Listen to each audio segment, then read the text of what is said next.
Welcome guys to an episode of the You Experience. My name is Gokhan and I'm joined today with Sarib Hussain, who is from Sydney. Sarib is a member of the Penny Appeal. He's actually an ambassador for that foundation, and he's joined me in Melbourne today prior to our colour run that will be running tomorrow to raise awareness for the Feed Our World program hosted by Penny Appeal. I'm in the works at the moment of raising some money to feed at least 500 families in some of the most highest poverty-stricken countries around the world.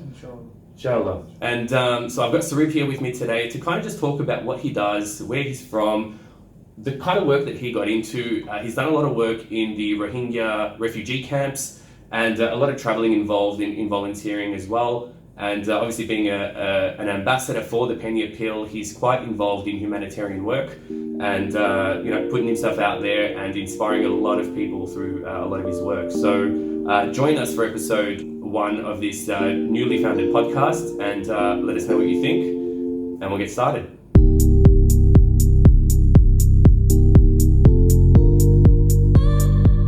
Welcome to the episode. Sarib, thank you so much for joining me in Melbourne today. My pleasure, man. Pleasure to have you here.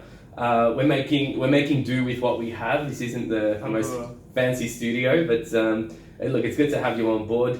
Can you tell me, enlighten the audience, can you tell us a little bit about, what do you do, and tell us about Penny Appeal and how you got involved? Sure.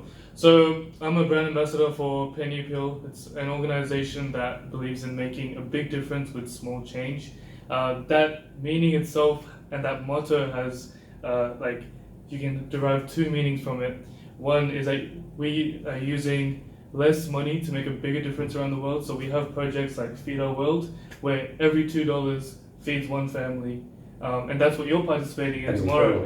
Yeah. The other meaning that can come out from it is that individuals getting together to contribute whatever they can, and then realizing that collectively we can make such a big difference. So for example, in Sydney we did the colour run, and we had about 34 people raise about $500 to $750 each, right? That's crazy. And to be honest, for many that's not the biggest amount, and a lot of people were only able to raise $200 at a time, maybe even $100. But we came together in the end. Our total was 13 grand, which is a big difference because we fed around like 6,000 to 7,000 families. That's incredible. Just in that. So yeah, once you realize that your individual efforts aren't so small, even though they feel small, when it comes together, you actually feel the fruition of your efforts. Yeah. And that's the beauty behind unity as well. You're uniting communities to make a bigger difference. That's fantastic. And we know each other from when I was living in Sydney and I came and did some volunteering work with Islamic Relief. And that's where we met at one of the events there. How did you get involved with Islamic Relief, and what was the drive, I guess, or the motivation that you had to want to get involved in doing because we have charities or charitable organizations all over the world, all over our cities, but not many people that I know of are actually actively participating or as frequently as you and I do. How did you get involved with charity work? What was it that drove you? So it's quite simple. My younger brother was volunteering for Islamic Relief, just some admin work and stalls and things like that. And he brought me at an event for Islamic Relief, and I guess I ended up becoming a local volunteer. Mm-hmm. Now, I volunteered locally for many, many years before I actually got to go overseas and on the ground, and now do what I do over here. But what got me into it, I guess, at that time, I just wanted to do something different to a lot of other people my age, high school students. So I had more time as well as like a year 8, year 9. Yeah. And I guess my father's always been into charity as well. So alhamdulillah, I've been surrounded by good people who motivate me to do different things and to always better myself. So that was my first step, local volunteering. And then alhamdulillah, along that journey, I've met even more people, increased my networks, and now I have been able to really grow into going international. Fantastic. And I remember, working with you alongside you at Islamic Relief. Yeah. A word did get around that you ran a really, really successful project at the Rohingya camps. and you were there for quite some time. Can you tell me about what that campaign was, how much money was raised, Sure. what impact did we have there? Okay, so when I was 13 years old, I had actually watched a very troubling documentary about the Rohingya crisis, and I lost nights of sleep over it. And because my family has organized charity events, I really wanted to do one for the Rohingya people, but there wasn't that awareness. As a 13-year-old, I didn't have much influence either. So it really troubled me because I couldn't actually do anything for them. And I literally prayed to Allah. I said, Allah, one day please give me an opportunity to make a difference in their lives. So a few years down the line, we're now in 2017, where there's a new wave of genocide happening in the Rohingya camps, unfortunately. But finally it came to media attention. So because it was an emergency, within about 3 weeks, me and my father, we organized a emergency fundraising dinner. Now, in those 3 weeks, I remember they were crazy 3 weeks, and alhamdulillah, we managed to get 500 people to turn up to that event, and we raised about $120,000 in the night. Incredible, mashallah. Yeah, so big achievement, but alhamdulillah, with Allah's help. But when I was actually organizing that, I just came across a Facebook video of someone from Islamic Relief on the ground, and I just thought to myself, damn, I wish I could be there. And I guess I tried to diffuse that thought because, ethnic parents, the situation itself, not the safest place to be. But I think everything happens for a reason, and I really couldn't get that thought out of my mind. And for 5 minutes, 10 minutes, I kept trying to scroll past it, my feed, just to get that out of my mind, and it just stayed. So I don't know how Allah gave me the courage to slip a WhatsApp message to my dad from upstairs and ask for permission to go. And my dad, alhamdulillah, has always been very supportive. Mom has always been a bit more reluctant or just hesitant, as every mother would be. But with Allah's help, I honestly, I never expected this to happen, but I found myself actually going to the refugee camps after that fundraising campaign and actually seeing the difference that our fundraising efforts made. So I went to the refugee camps, we distributed food items, I got to hear stories from the Rohingya people, I got to witness firsthand what is actually happening, and it's not a good sight to see. I can imagine. But it was a very meaningful experience and something that I never ever saw myself doing. But alhamdulillah. Run me through that WhatsApp conversation with Dad. How did the message go? What was his response? Did he know you were upstairs? Did he call you down? What happened? Yeah, so my father, I'm known to be quite crazy, and I guess some of that comes from my father. My father is, alhamdulillah, he's very into humanitarian work and all of that. And I kind of knew he would be more on board. So I was upstairs, he didn't my parents were in the kitchen downstairs. And I went upstairs and I slipped a WhatsApp message. I'm like, Dad, can I go to the Rohingya refugee camps? And he knew about what was happening. What's going on? Yeah. Because we did the fundraising dinner for it. Gotcha. But my dad was also very passionate and about the whole cause, and he was like, yeah, go ahead. And I'm like, really? And I'm like, how would I go? Flights and stuff. And he's like, I'll pay for it. I'm like, okay. That's incredible. How would we convince Mom? And he's like, I'll take care of it. Yeah, that's amazing. And I was like, well, okay, all right. That support is so important and so needed. And then Mom took 2 weeks of convincing to come around, but in the end she did, because I didn't really blackmail her or mean to, but I literally in the end just said, Mom, it's my dream. I've known about it since I was 13 years old. Don't shatter my dream. Yeah, and then my mom, with her heavy heart, gave me the green light. And do you think she regrets it now, or? No, she doesn't. Alhamdulillah. When I was in the refugee camps, she was very worried. I was getting lots of calls. And at times she was even crying because of certain incidents that happened, which did threaten my safety. Of course. But then I came back and she was very proud of me. So good. Seeing that was definitely very important.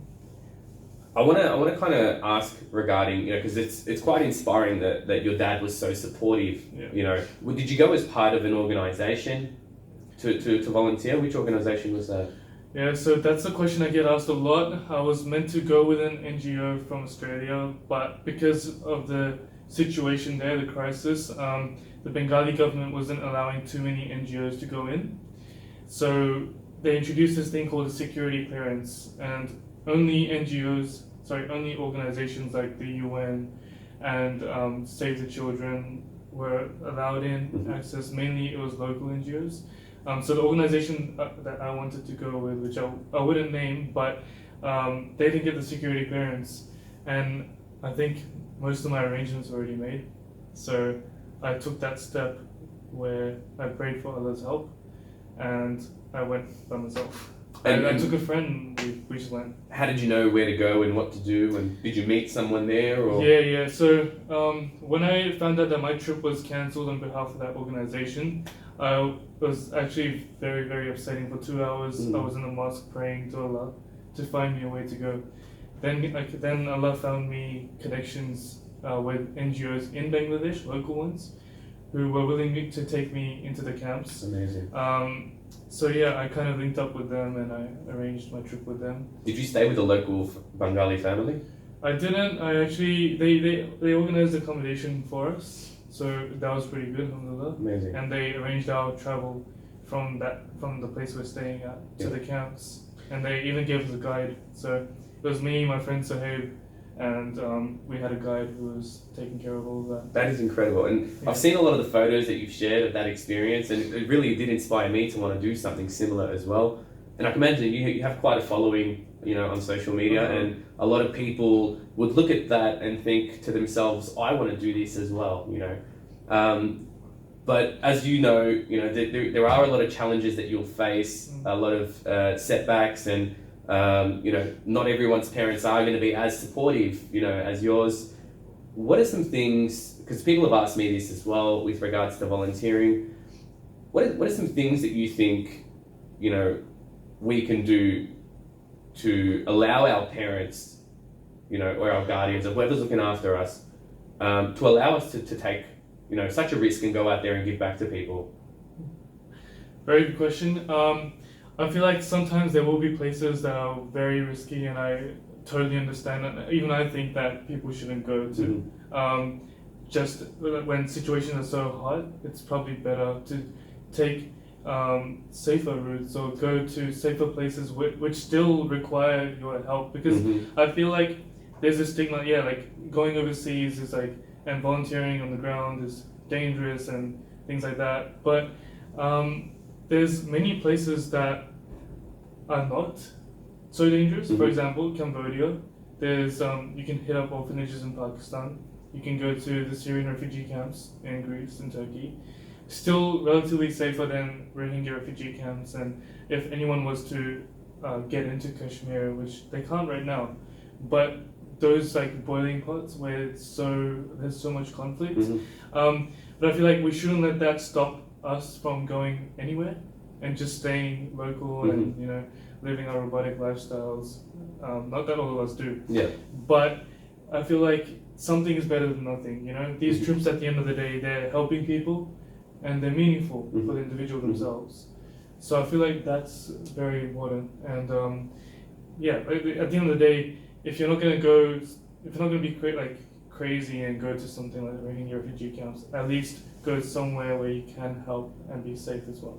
Kind of like what I did with Morocco. Morocco, when I went to Morocco, it was the first trip I ever did a volunteer trip. It was my first time out of the country without my family, and it was quite an experience. It was I was very nervous. There were a lot of challenges for me with my parents. It took a lot of convincing, just because I'm a middle child. I've got 2 older brothers who have never done anything like this, and who am I now all of a sudden to want to go out there and try and change the world? And with me, it took a lot of convincing. But something I realized with my parents were they weren't going to take me seriously unless I took me seriously. And so when I talked about my passion for wanting to help people, I had to kind of deliver that and kind of sell it to my parents to show them that this is why I want to do it. And I guess just tying in, the purpose behind why I want to do what I want to do, So, parents do play a really big part in, 100%. because it's very, very common that they just say no and we just say okay, and we just leave it at that. And Yeah. there is so much growth that can be made through these volunteering journeys. I know that I grew a lot from my experience. I spent 6 weeks in Morocco, came home, went back to work, and within 3 months I sold everything and started traveling.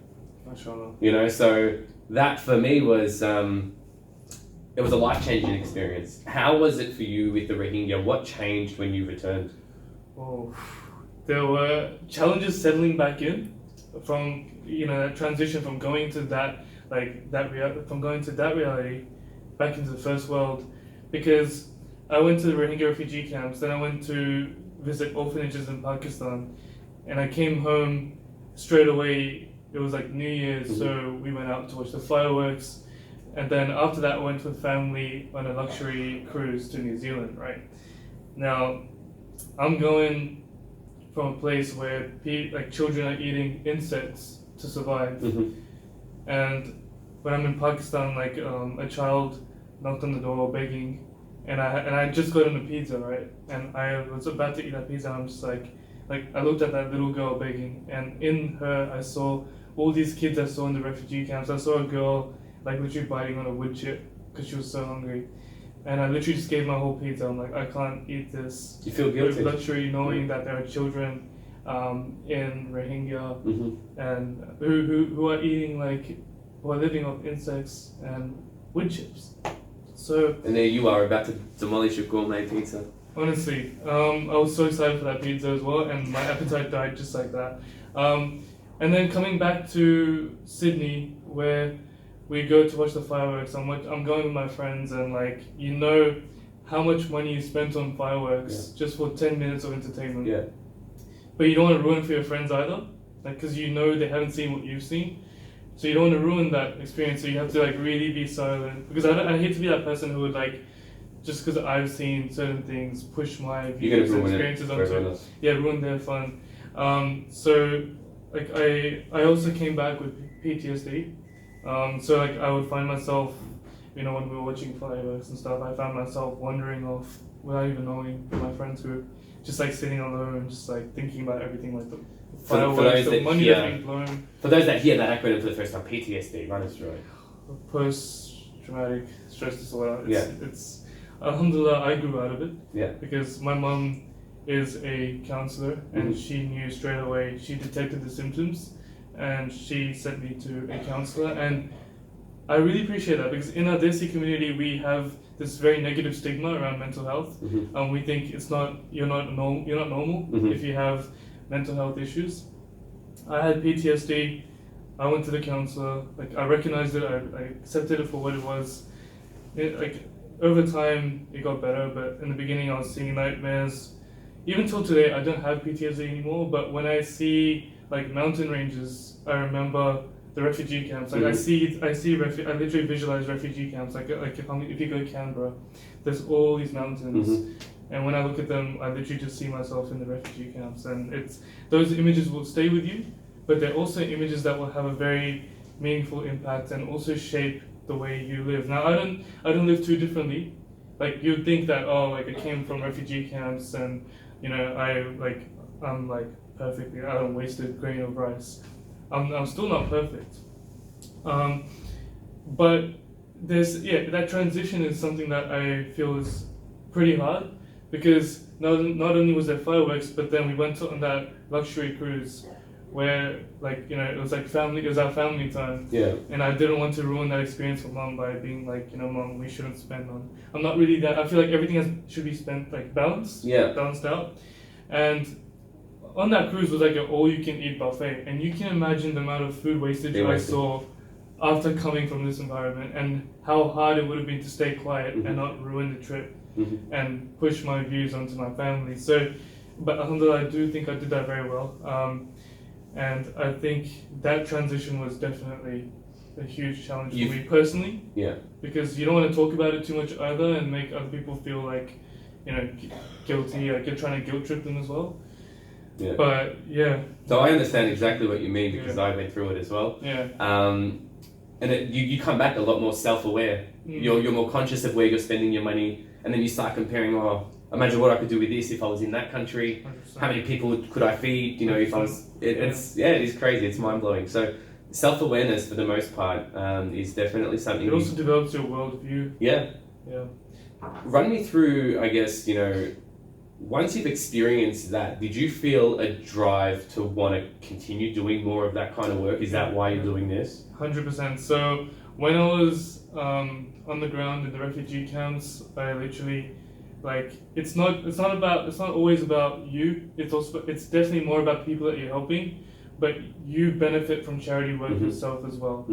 And I feel like that's the beauty of charity work. If everyone could help people and also benefit themselves in a way, they'll be more driven to help more and more and more. So you're making a change you're consistently making a change. Sorry. But when I came back, since then I've been longing to go on another field trip, and I do have some projects coming up, inshallah, that I'm working on, and I'm just dying to get back out there, honestly. And that's also, the reason why I also do this, because I see how much of an impact it had on me. Not so much negative, more of a positive impact. It really grew me a lot, and I want to give a lot of people our age that experience. Yeah. A lot of people in our age, in our generation, suffer from anxiety, depression. Every third person I know is going through a heartbreak, and I know all about it. And I feel like these trips are not exactly the cure to them, to all those problems, but I feel like our youth that are going through that can definitely benefit from trips like this, because they give you purpose. And see, for me, that's become my purpose now, to help people in the world. And it's become my passion. And it not only benefits other people, but it benefits me mentally, emotionally, all of that. And then we're getting sawab for it if you bring in religion, good deeds. So I feel like it's a win-win situation in many ways. And again, I'm going to stress, it's not the cure for anxiety, depression, or anything like that. But I'm a big believer that once you find your purpose, you do find your way back up if you are down.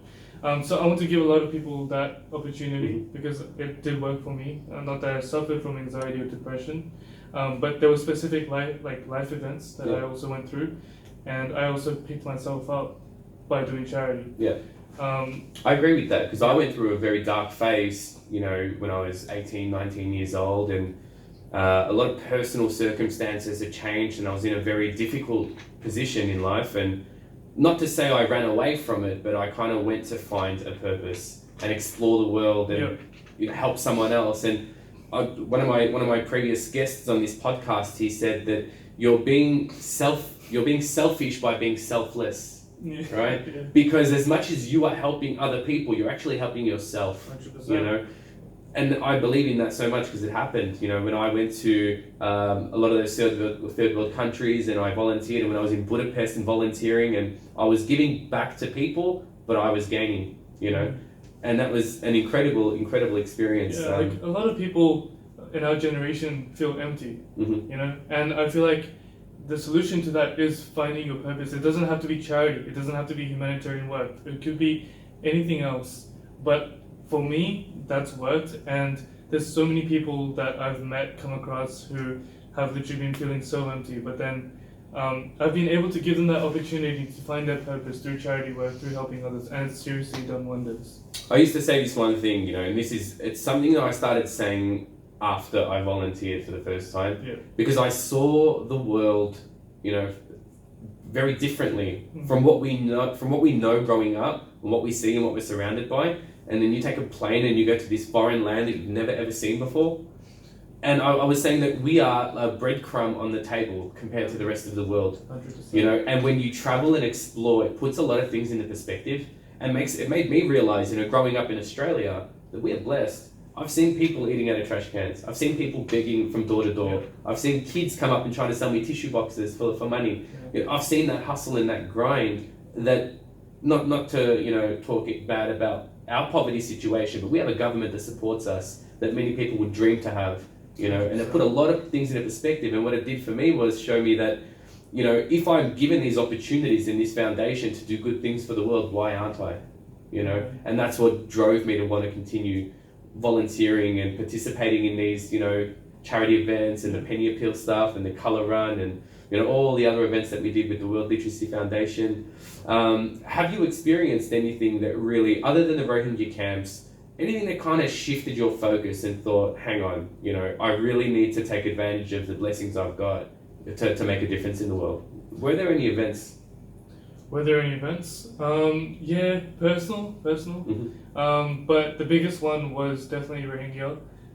Even going to Pakistan, which I have been going every 2 years growing up. So you always see a lot over there. Mm-hmm. And it's literally like I have a reminder every 2 years of my life that, like, you know, there are people that are much, you know, I'm much better off than, Mm-hmm. and not in a bragging way, it's just that Allah has given us so many blessings. Like, it's a reminder to count your blessings, and Mm-hmm. you really, it helps you take a step back and actually be grateful for a lot. And, you know, one thing that I believe in is that when you are grateful, Allah gives you more. Yeah. You know, and I've actually experienced that Mm-hmm. firsthand. That's why I believe in it so strongly. And I think these kind of trips, traveling itself, is so crucial for self-growth. Mm-hmm. You can't grow in the same environment. Sometimes you need to step out of your environment and actually see, you know, the rest of the world. Mm-hmm. And when you do travel, you meet new people, different kinds of people. You hear different stories. And one thing, it also makes me sad to think that, like, if maybe I was a girl, if Allah was, like, you know, if I was born as a female, Would your circumstances be different? would I even get these opportunities? Like, would I even have like half the chance I do right now to go overseas and Mhm. travel? And because I really believe that, like, Allah made the dunya for His humanity, His creation, to Mhm. explore as well, Mhm. to enjoy, Mm-hmm. but also to see. And I think whether you're a girl or a boy, you have, you know, that right given to you. And I think that as I think we need to try and shift the stigma around a bit, Mm-hmm. to cater and facilitate such trips for women as well and girls, because I feel like there are so many, as I said, like, there are so many. It's not just men that struggle with emptiness and, you know, Of course. that they need purpose. Women also do too, and it's not necessarily as safe. I understand that, but there are always ways around it to try and make it safer Yeah. for women. Like, for example, what I love about Penny Bill and Team Orange is that most of our volunteers and most of our challenges are actually females. Mm-hmm. And what I love about it is that Penny Bill actually gives opportunities and goes out of their way to make it safe Mhm. for women to really reap the benefits of volunteering. I've had this question posed to me a lot, and I think maybe you can help me answer it. I'm a bit 50-50 on it. Do you think it is equally safe for a woman to travel as it is for a man? I don't think it's equally safe. No, I don't. But should there be equal opportunity? Yes. Definitely. Yeah. I agree with that. Because, you know, I've been through very, I guess, difficult situations, quite dangerous situations in countries where my safety was at risk. So have I. Yeah. You know, and you know, I've been robbed. I've been held, I guess, against my will. You know, to pay some money. I know all about that. Yeah. So, you know, I can't imagine if I were a defenseless female what I would do in that circumstance. It is quite a touchy topic. So two things. I feel like personally, I have faith in Allah, and, you know, when I went to the Rohingya refugee camps, it was not safe at all. Yeah. And I went literally into this like I'd never been. It was my first trip, and I just took my friend Sahib with me, and in Urdu there's a saying, and it literally goes, "Chal akela rahi, hafiz tera ilahi," which means keep going, Allah will take care of you. Now, that doesn't mean that you just plunge into anything that's unsafe and say, oh, God will take care of you without, you know, you take your precautions. But the second thing I want to say is that I'm not saying that, you know, girls should just travel alone. Like, you always have to use your mind. Reasonable. Yeah, you have to be reasonable. You can always, like, us men can always be more encouraging for our sisters, our wives, and our relatives to go overseas, but we can also try and like cater to their safety. Yeah. Like you literally build a plan around it to make sure that Yeah. they're safe while they're volunteering. Maybe where they're around a lot of people. Yeah. They're in groups. There's many ways around it, I feel. Just to drive this message home, right? Yeah. Don't do what I did in Morocco, in Marrakesh at 2 o'clock in the morning, taking a train because it was cheaper, right? Because I took a train from Casablanca to Marrakesh and I was arriving at 2 in the morning, and that was to save paying €70 for a plane. So, I mean, when you're backpacking on a 3-year journey, €70, it's a lot of money, right? Okay. So, like that's 7 nights accommodation for me in any country as a backpacker. So I took a train, but I knew I was arriving at 2 in the morning in Marrakesh, where I'm not familiar with. I have no way other than a taxi to get to my hostel, right? And I know that I'm going to have to rely on other people for directions. I'm going to have to be asking people and I guess exposing myself and putting myself out there. Yeah. So I knew it wouldn't be safe. So if you are, we're not saying women shouldn't travel, just put yourself in situations where your safety is guaranteed. Yeah. Like I feel like you don't. It doesn't have to be one or the other. It doesn't have to be safety or volunteering. You can do both. You can do both. You know, that's just what I'm trying to say. One of the questions that were posed to me, which I think I guess quite very important, I guess, you know, to really, when we talk about self-awareness, very important to understand, you know, how do you deal with, you know, the envy or the jealousy of people who see you doing good, want to do what you do, and just haven't found, you know, a gateway into that type of work, and they're literally just watching you and I guess, you know, just being envious of you. How do you deal with that envy when it's exposed to you? Look, firstly, it's kind of sad that that exists because I strongly believe that we can actually make more of a difference around the world if we came together, supported each other when the other person is doing good. That's also something I stand for, and that's a reason behind what I do as well. One of the reasons, because I want to make sure that collectively we are all doing good. Not like, oh, it's a competition, like I'm doing better than this person, and like just having that, you know, like if we get too focused on that, we're not going to get anywhere in the world, are we? How do I deal with it? Look, I've dealt with it a lot, especially as my Instagram has grown as well. Lots of people questioning my intentions behind my charity work, posting about it. There's a few things I would say is that one, like I'm a man of principles, and one of my principles is that if you know your intentions and Allah knows your intentions, then no one else really matters. Yeah. As long as you're still helping people.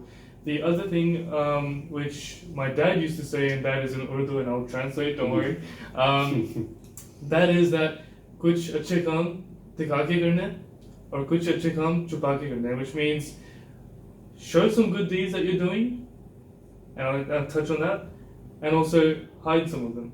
So there are obviously deeds that don't need to be shown. Like, you know, if I'm donating to a charity, I don't really need to show it. Exactly. But there are some deeds, some good deeds that you might do that like other people can really be inspired by. And you know, and again, it comes down to intention. But for example, if I'm posting about my charity work, like when I went to the Rohingya refugee camps, I took photos, I wrote poetic captions, raising awareness for the situation. And because I felt that if everyone just simply donated $20, like we would feed a few stomachs, you know. But if we all actually raised awareness for the situation, we would make a bigger difference. Like if I actually told you about the crisis, then you might donate, but then you're also going to become vocal about the crisis, and someone else will hear your voice, and then someone else will hear their voice if they're passionate about it. So I give a lot of emphasis on raising awareness and inspiring. Like alhamdulillah, I've managed. Like people tell me, oh yeah, you show off your work and all of that. Like they assume my intentions, but if I didn't really post about my work, and it's not everything that I do. There's a lot of goodies that I probably do that I hide, but if I didn't post all of that, I wouldn't have inspired so many people to take overseas trips and actually help out the people that they've helped out. And for example, for Palestine, I'm trying to raise $10,000 before I go overseas and hand out food aid in the refugee camps. Now, if I raise $10,000, but I also inspire someone else to do what I'm doing, and they raise $10,000, I get the sawab firstly, the good deeds, The reward of the that, reward for whatever they've raised and how many people they help with those $10,000, and then it starts a cycle because they might inspire someone else. And it goes on, and that chain is a chain of rewards that I'm getting. But it's also, you have to think about how many people you're helping. It's a bigger difference. I really believe that we should be spreading more love and kindness in the world, 100%. And if you are inspiring 10, 20, 30 people to do good and 5 or 10 are envious, to hell with those 5 or 10, man. Look, I'm not prophetic at all. I'm not going to compare myself to any prophets. I cannot even be close to them. But our prophets were great people themselves, and you can see how much hate they got, how much envy they got. So I always use that as a motivation to myself. I always think that, if you are doing good, then people will test you, shaitan will test you, and that's maybe just a test which actually challenges your resolve to actually help and continue going. And true character is to continue going through it. Even when people are judging your intentions and questioning you and assuming all these things, but you stay true to yourself. You know yourself, and when you're so in touch with yourself, no one else's negativity can touch you. That's what I believe. And when the mission and vision in your head is so clear, whoever's behind you are behind you for a reason. You know what I mean? They can't hold you back. Yeah, I mean, if people are talking about you behind your back, they are behind your back for a reason. Exactly right. Yeah.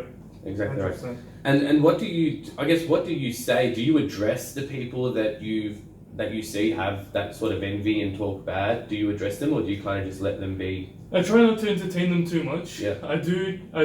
If it comes up, I would tell them why I really do what I do, so that maybe instead of trying to tear each other apart, we can actually come together, be more united. But at times, there are people who are envious no matter how much you explain to them your intentions, which you don't really owe. You don't owe an explanation. I can literally just say, look, Allah knows and I know. Thank you for bringing it up, but I don't really care. But then sometimes I also think that if I told them the real reasons, maybe it would benefit. Maybe something can come out of it. But when it doesn't, look, I don't entertain it too much. I just let them assume whatever they want to. Because sometimes you will explain yourself to people, they will even understand you. But that envy, which comes from shaitan, by the way, wanting us to divide as a community, that envy will still be there. And there's not much you can do about it, So it is what it is. What would you tell someone, who is interested and always wanted to do some form of voluntary work, doesn't know where to start? Okay, so I think about how I started. I did years and years of local volunteering. I developed connections, networks. I developed a bit of a reputation. If you're working hard locally, and I feel like we should always start local. Start in your community. Always start local. There's always, change starts at home, and that doesn't mean that you just focus on local. Of course you'll get rewarded with international opportunities if it is in your destiny, in your nasib. But start local, work hard, be recognized for your hard work as well. And then it just becomes easier, the doors open.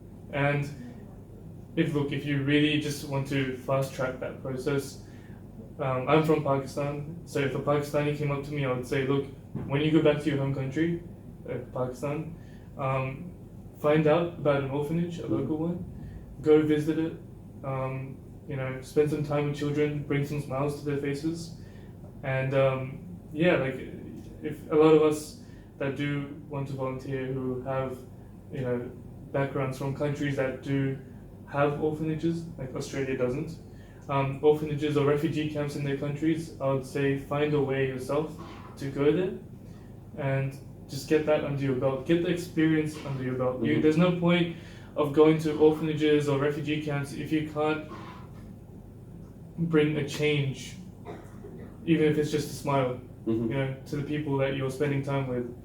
So that experience is very important. For sure. And for anyone who, I guess, never thought about volunteering, why should I, why does it matter? What are some things that you would tell someone about the importance of volunteering? Why should we all do it at some stage in our life? Should we do it? Look, a lot of our communities, I come across a lot of people my age who are very insensitive to suffering around the world, and I don't necessarily blame them. It's also to do with the environment, the media that you consume, your own motivations. A lot of us have busy lifestyles, and it does sadden me to think that sometimes people turn away from that, from actually helping people, because even if you give like little, it's more shameful to turn away someone who needs help and give them nothing. So even if you can give, just give a little. But the way I see it is that when I'm actually working locally and doing volunteering and fundraising, I think that on the other side of the screen, somewhere in the world, there's a family that might be looking at me and relying on me to actually do something, raise some money, and actually help them out.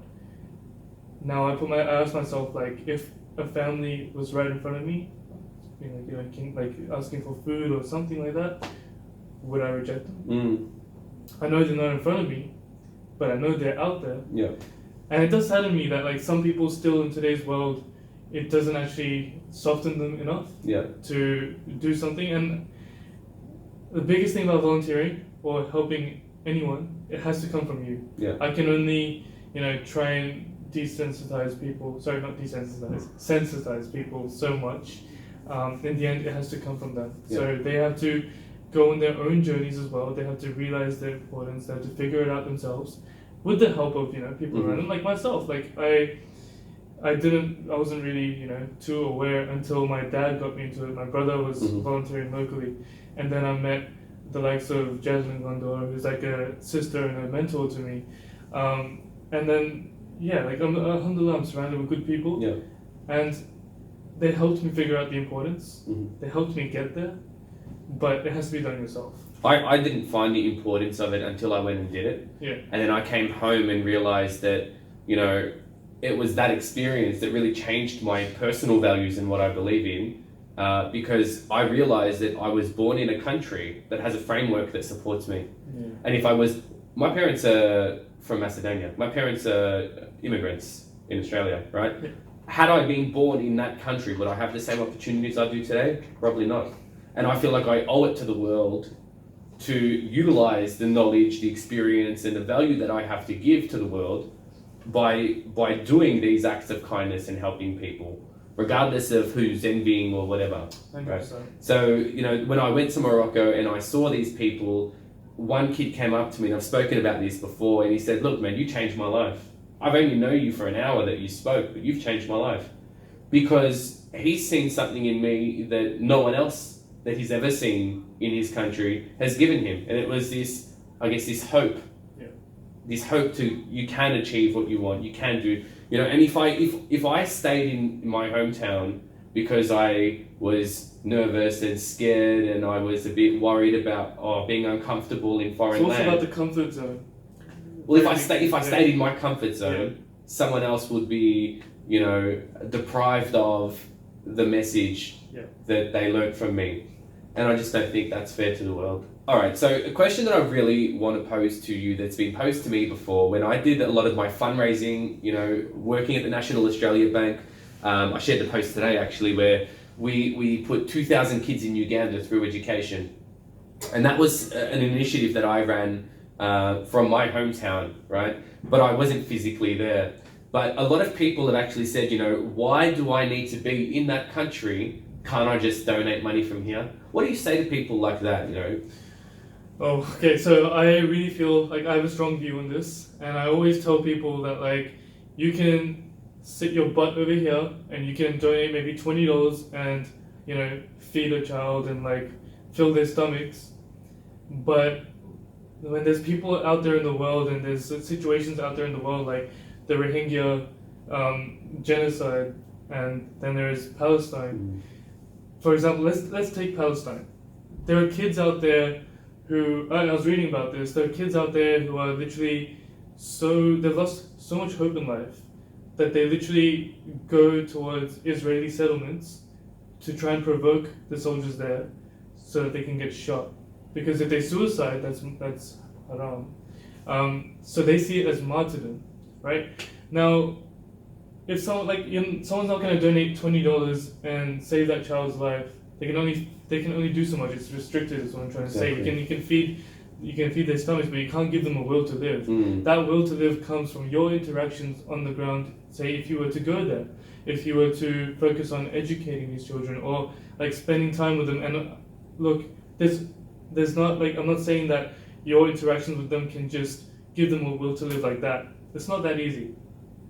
But it's definitely something more than just being lazy and just donating from here, yeah. And I'm talking about someone that has the opportunity to go, yeah.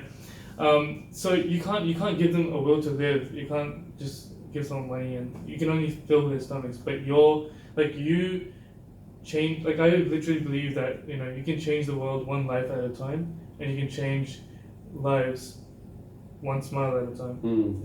It comes through your interactions, and I'm a heavy believer in that. I think it's important to note as well that that if you have the means to do so and you're choosing not to, I guess that's where this message is delivered to you. The story comes to mind as well when I was in the refugee camps, because I love children myself, so I was spending a lot of time with refugee children, and they would literally follow us around the camps. They would be playing with us, and it's kind of like they had something to look forward to in their day all of a sudden.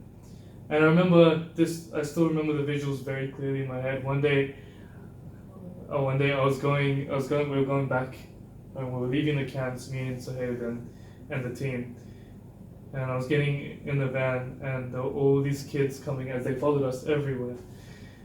And there was one kid that literally looked at me right in the eye, and he was he was shaking his head. He's like, don't go. Don't go. You got really sad. Yeah. And I'm just thinking that the whole day these kids are laughing around us. They're playing with us. There's this narrative that mashallah, kids in refugee camps. You see photos of them smiling. You're like, oh my God, how are they still smiling? How are they still laughing? Like, that's what I was thinking too when I was seeing them like that. And then when I saw them, I'm just hang on, something doesn't seem right. Maybe something's up, because about how many problems happen in refugee camps itself. It gives me a hint that life might not be that great, but sometimes we are the vehicle to bring smiles and to drive that change. And that comes through our interactions. If I gave the kid $20, he could have fed I could have fed him, right? In $2 at Penny Hill, but that could only have done so much, I believe in this proverb that really got me involved in the work that I do, which says that if you give a man a fish, you'll feed him for a day, and if you teach him how to fish, you'll feed him for a lifetime. So sometimes it's not just about giving money, although that has some level of importance, but that's not always the solution. Sometimes we do need to get involved. If we have the means to do so, we do need to get involved and inspire these people and give them some hope in life. I really believe in that. Money can't change lives. Your interactions do. Yeah. It's about the impact that you can make, and you don't have to make the biggest impact, but you can definitely do something. Yeah. I think we should probably start to wrap it up here. Yeah. I'm going to ask you one last question. Just don't think about it. Just answer it as honestly as you want to. Okay. Just on the spot. 3 things that you would tell someone. 3 reasons why someone should volunteer if they have the means to. If they have the means to. 1, you're benefiting others. 2, you're benefiting yourself. 3, you're getting the reward for that. I like that. I really like that. Alright, so we've got the colour run tomorrow. We're doing 5-kilometre run. We've got donuts and Slopies. I don't know how that works, but I'm excited. Free supply. I'm going to add some links to the video, guys. If you want to donate to our cause, we're doing fundraising up until December. I'm probably going to make a vlog with Sarib about this colour run tomorrow. I think it'll be good. It'll be cool to document. Yeah. But I want you guys to leave your thoughts on this. Let us know if you volunteered before. Where have you gone? What was your experience like? Share some love. Share this with your friends and family if they want, an insight on volunteering around the world and what it's like. From the man himself, Sarib. I have one message. I want you guys to know that Gurks is running the colour run tomorrow, and he's trying to raise $1,000. Every $2 feeds a person, and at times, in fact, in many instances, feeds a family.